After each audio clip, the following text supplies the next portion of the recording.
Some people call me the king of one-liners.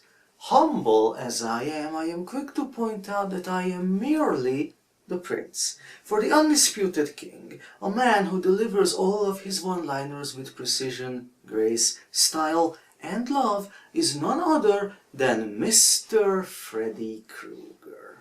So, since this is Halloween, let's discuss Freddy vs. Jason.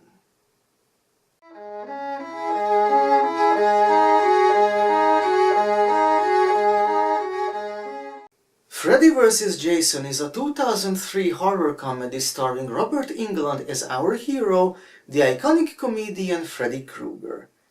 As the title suggests, he goes up against another horror comedy icon in Jason Voorhees, the hockey mask-wearing and machete-wielding pantomime.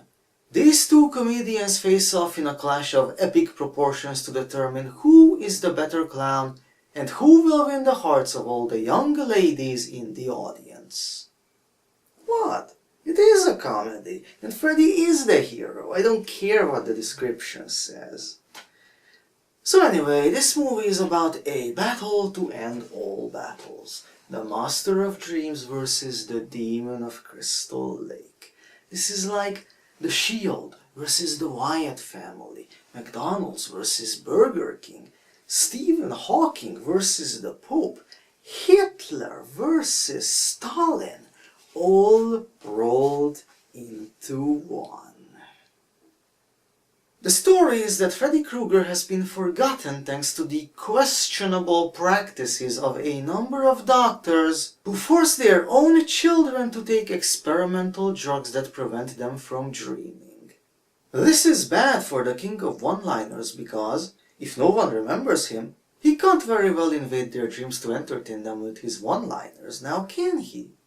But His Royal Highness Frederick the First and only figures out that all he has to do is scare the shit out of people by other means, and they will instantly remember him.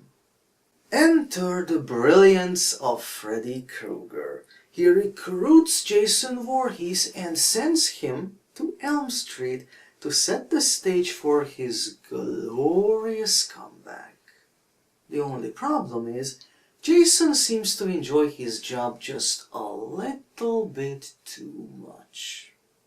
So Freddy finds himself being trolled by Jason as the big guy with the machete steals Freddy's kills like he was playing World of Warcraft. Not to be outdone, Freddy decides that Elm Street is not big enough for the both of them and proceeds to show the butcher from Crystal Lake who's boss. I would describe their epic clash in more detail, but I really don't want to spoil it. Suffice it to say that it's a ton of fun to watch, and no matter which comedian you're cheering for, you will have a great time. Me? Naturally I was rooting for Freddy. Now don't get me wrong, I like the hockey mask-wielding psychopath and his machete just as much as any other guy does, but he can't hold a candle to a guy who pulls a video game addict into a dream and kills him there with the power glove.